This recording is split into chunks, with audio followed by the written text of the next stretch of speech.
take a trip there, and I was gonna invite you and Coulter if you'd like to go. Oh, yes, I remember it. Um, it is something I'm going to leave it to Coulter,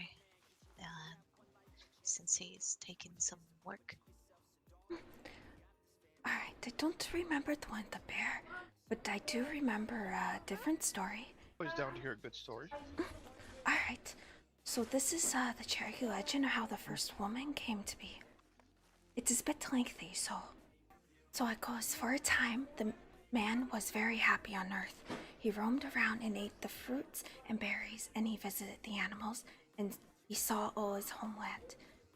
There was much to learn, and the Earth was beautiful. But before long, the man grew disconnected, and he became very unhappy. He didn't know what this disease was, but it was a disease that we still have. He was bored. When he got bored, he used his mind and his strength differently. He shot arrows at the deer without really needing to. He picked the plants and didn't use them. He tore up the animal's den just to see if he could do it. And soon the animals became concerned about the new creature. The animals called a council meeting to try to determine what to do. They said they thought this creature was supposed to have respect for other creatures, that he was given a mind. A little insect said, "Wait, you haven't thought this out? The Great One made him. Let's ask him what to do." This seemed to be a good idea. They called to the Great One to help them with the new superior creature. The owl said, "You told us the man has a mind and he is to respect us."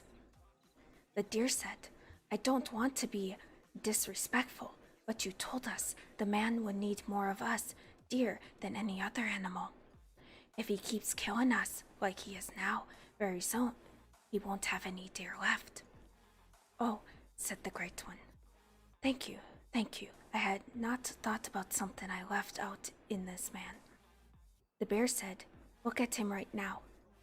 He is lying out in the sun with his face up. No animal will sleep right out in the open. We all know to go into private, guarded place to rest." The Great One said, "Yes, there is something missing, because I was in such a hurry to make him, but I know what is missing. Stand back," he said. He made a green plant to grow up tall. The plant grew up right over the man's heart, up towards. It was a plant with long, graceful leaves, and then an ear and a golden tassel. Above the tall plant was a woman, a beautiful, tall, brown woman growing from the stalk of strong corn. The man woke up and thought he was dreaming. He rubbed his eyes and said, "This is not true. In a minute I'll wake up and be just as bored as I was before. Oh, I am so lonely." The Great One sort of kicked him in the behind. "Get up, you lazy thing," the Great One said. "Be a man for your lady." Now, no one had any reason to think this man was a mannerly individual. Recently, he had certainly not been acting in a real gentleman way. But we don't have to be taught manners.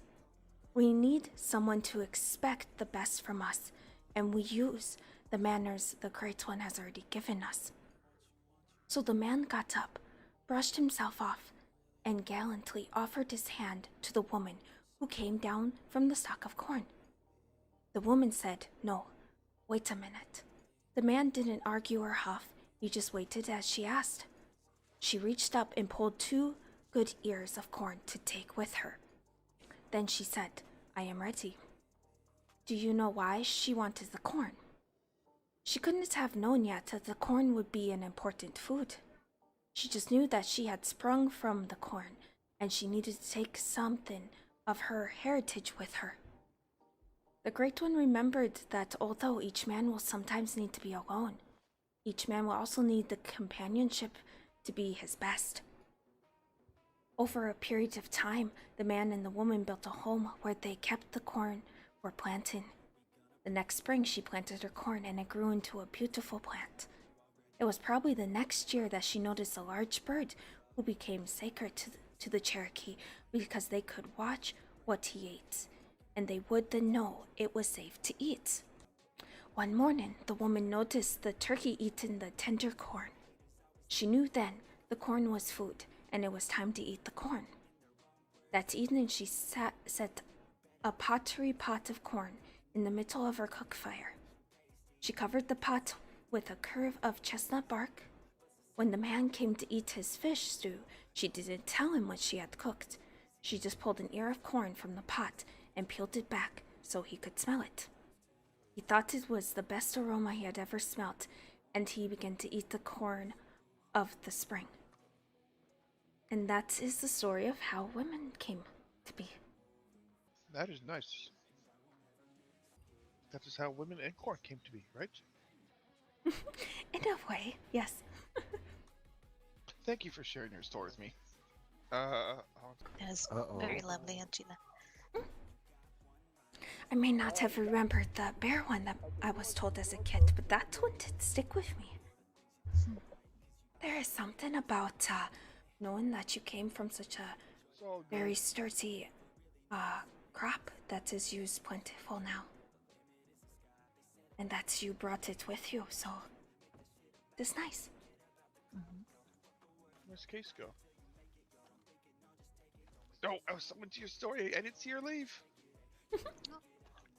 Thank you for giving the story. No problem, I'm glad you enjoyed it. Interesting. Nope, not in here. Different. You know, the people who come to our land, their books teach them differently. That whatever, you know. I can't say I've read it. It's I don't know. It seems like scary stuff from what I've heard. Walking past these churches and stuff. Ah, I see. Pardon me. I'm also trying to spool this fishing line in my hand. I'm having a difficult time. I am trying to find the owner of one of the horses I have. I cannot remember who they were. No. I took so many that it all just sort of blended in. Did you not write it down? I thought I did. I'm gonna go ask around. Wish me luck. I am gonna step outside if you want to. All right, I have this in my hands. I'm following you then. Maybe if you want to, you can drive us over there. I have my hands full. Is that fine? I think I know where you're talking about, but I'm not 100% sure. It is on the back side of roads near that house. If you look at the map 1 second, I'll try to name it. Oh yes, then it was the one I was thinking of. Let me call my horse. Try not to be in the road. She likes to run people over. Remember to make sure you have your friendly face on.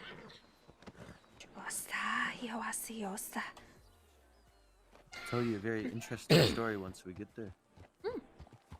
Just came by to let you know that we are gonna head to that creek. So. Normally I would love to, but just paying off that house. No, I get that it is alright. Broke. You are fine, Coulter. I was just letting you know that way we don't just disappear. If you want to, I can lend you my boat. No, this isn't roads. No, here, come here. No, I'm good at Coulter. I appreciate it. No. Why don't you two go to roads on the very nice boat? I'm not a big fan of boats. Oh yeah, that's right. Oh god. Neither am I. I'm trying to spool a fishing like a casting reel in my hands right now. You can't see it under her poncho, but I'm literally trying to actually put exactly 150 yards on this, but I have no idea how fucking long that is. Well, be Well, safe. if you can figure out how to do that, please let me know. I'm getting to it. I mean, you need advice? I mean, what kind of reel is it? A reel I can get a hold of. A reel I could get a hold of. Howdy. Osio. What do you mean a reel you can get a hold of? Just one off gun catalog. I mean, It's, you know, like a spiritual reel. Oh, okay. Yes, I'm scared to get in a boat while I'm doing that. I hear you loud and clear. You two have fun. Take care. I'm so sorry. No, don't apologize. I get this completely. I don't ever slow up, no I don't take shit. I got no love for the fakeness. If you wanna play tough and wanna hate this,